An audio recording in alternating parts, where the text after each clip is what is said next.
Very Brad Treliving move, overpaying for guys who like kind of don't really move the needle. The UFA situation with Mitch Marner, like I said, I know people are like, well, what's he supposed to do? Well, he should have dealt with that already. Like, did everybody not see this coming? That's what I don't understand. Out of round two, what would you say was the biggest story? Was it the Leafs? Oh, it's the Leafs choke job. Was it really a choke job though? They were only up 2-0. Is it just because they played like shit that one game? Well, what they got beat? Did they get beat 6-1 in Game 5 and Game 7 and on home ice? Yeah, they got food. That's an epic. Did you see that when the Leafs after the handshake they went to center ice to salute the fans? Oh yeah, and they got booed. Yeah, boo them. It's great. Wow. I love this. This is great because I hate the Leafs. I hate Treliving. I hate Ontario. It's like this is just great for everybody. It's like I'm just watching. You know, we talk a lot about getting more pleasure out of seeing the Oilers fail on the show than seeing the Flames succeed. I mean, it's just when you're a hater, it's just you love to see that, and I'm definitely a hater. It was funny. They didn't show Brad enough though. I wanted more. He was doing that gum thing again. Yeah, he was doing that gum thing again. I hate that. I wanted to see more sad Brad Treliving, but hey, you hire the guy, you get what do you expect? What do you expect, guys? So, I mean, there's so much rhetoric right now around the Leafs.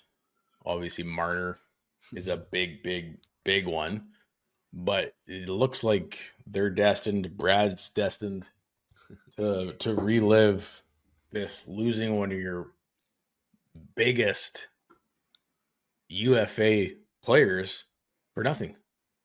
Hey, what's he supposed to do? He tried to trade him for Rantanen, don't you know, at the last second? He tried. It's funny how all the same tropes have played out, right?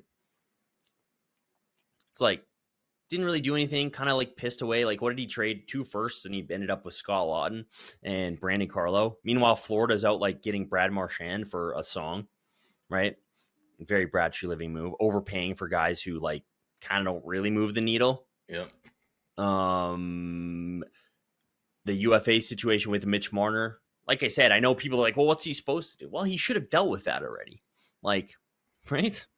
Like, did everybody not see this coming? That's what I don't understand. Well, it's funny because at this stage, it sounds like it's a collective. Fans, management, media are just Mitchell himself done with Mitch Marner. Yeah. So, but like you said, now you realize that when you're gonna what could you have traded Mitch Marner for on the open market? And I've seen some. Again, I'm just doing a little bit of trolling on social media, being like, haha, like Brad doing Brad things, and people are like, well, he tried to trade him for Rantanen. Well, it's like, how many times do we have to hear this guy tried and failed to do something? And again, like, why is he trying now when there's like he always tries things when it's like time's up, And know what? I was it's just so fun. I read an article real quick saying something along the lines. He had 5 weeks when he took over to deal with Marner before his no trade clauses. Yeah, exactly. What's he doing in that 5 weeks? But the article is saying, there's nothing he could do. He only had 5 weeks. He only had 10 years.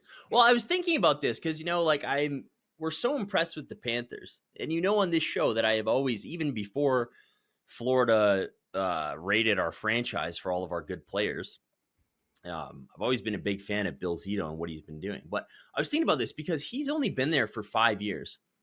And, I think the comparable is there because this is the big talk right now. Is like, see, the Leafs are proof that, you can't really have whatever, like just the skilled guys who can't win in the playoffs or whatnot.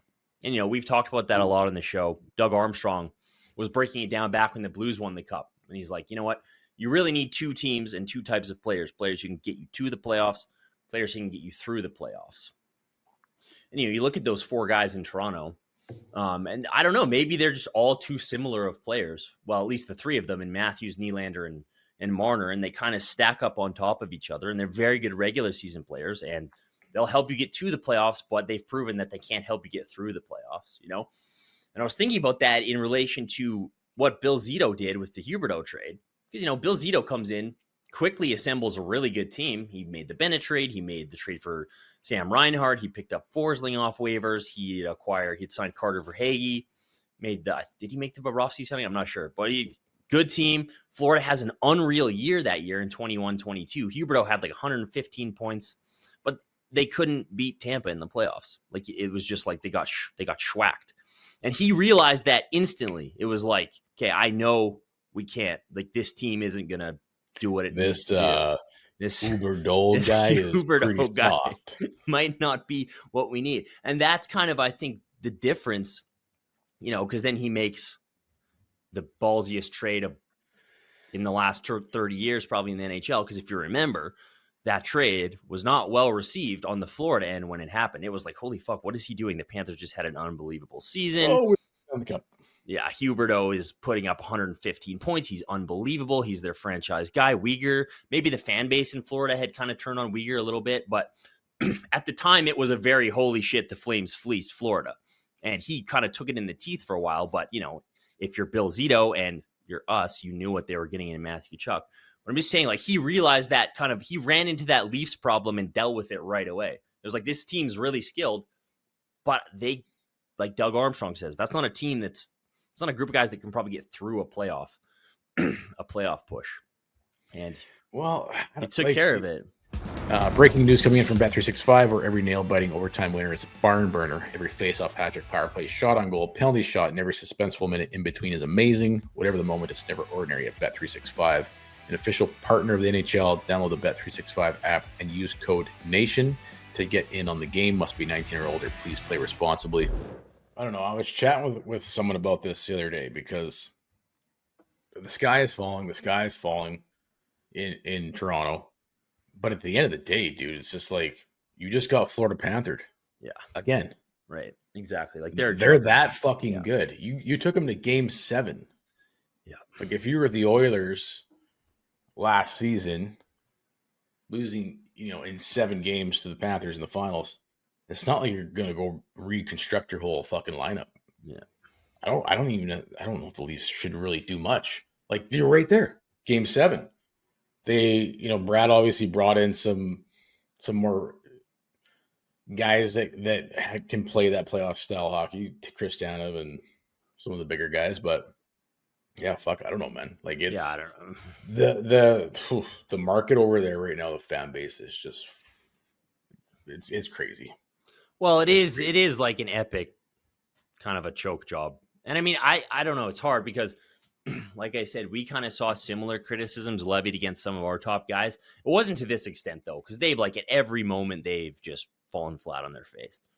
But I remember being annoyed with that talk about Gaudreau can't win in the playoffs. And I mean, it was even going against Tkachuk and Monahan. It was those guys are still really good players. And you still need those kinds of players, but they do need to make some kind of change. But hey, it's funny because, as hot as the market is in Toronto, and they're making fun of them. They're pulling all kinds of stats. It's they've only won this many rounds in the playoffs. They've barely done, and I'm sitting here over going I would love to have been in the second round taking the Stanley Cup champions to game 7. Right. And somebody put out the stat on Spit and Chicklets, they were making fun of the Leafs, and they're oh yeah, in the last 20 years, the Leafs only have 2 playoff series wins. And the Oilers have 2 in the last 3 weeks. And everybody's that can't be true. That doesn't sound, is that true? That's insane. And I'm sitting here going that's true of the Flames too. In the last 20 years, we only have 2 playoff series wins. So it's just, it's funny to see them freaking out. It's crazy. It's, the Leafs are obviously, they've done a full rebuild. And yeah, still nothing to show for it. Yeah. But the timing and the division that they're in, that's also they lost to Boston in 7 games. Well, yeah. And then Tampa, was it? And Tampa now too. It's Florida. Florida's the juggernaut. It's a shitty time to be completing your rebuild in the Atlantic Division. But I mean, also if you go back, and I mean, it's funny looking at the Leafs timeline because I think Dubas and Tree Living share a characteristic where by the hardcore fans who were watching those guys manage their teams, they knew they were fucking up. But maybe from the outside, because I remember people would always say this about Brad when he was here. I was he's doing a great job. I don't know what you guys are complaining about. And I kind of thought similarly about Dubas, but then you look back at some of those moves he made. Like, what if they kept Hyman and Kadri? If they keep those guys, those are two dogs. Those are two guys that we're talking about, right? And those guys get you through the playoffs. Like Kadri was tweeting about Mikko Rantanen in game 7 against Colorado. He's like, this is number one rule. You always keep the dogs. Yeah. And like, you think about where they'd be if maybe they had traded one of those guys and kept Zach Hyman and kept Nazem Kadri. Those are kinds of things, like the team building things that come back to bite you in the end. It's like us, right? Like, where would we be? What would we be looking like if they didn't fuck up with the two biggest dogs you've seen in the playoffs in the last 5 years, and Matthew Tkachuk and Sam Bennett? Where would we be? What success would we be having in the playoffs? Instead, we're relegated to the fucking cuck chair for the 3rd year in a row, going like, let's watch all of our old players and have go to hate Kings, watch the go Oilers. Vegas, go Dallas. It's fucking horrible over here. So you need those dogs, man. That is the number one rule. Hey, buddies. Thanks for watching. We appreciate it. Also, if you could throw in a like and subscribe, it does help us out with what it is we are doing. And check out more at flamesnation.ca.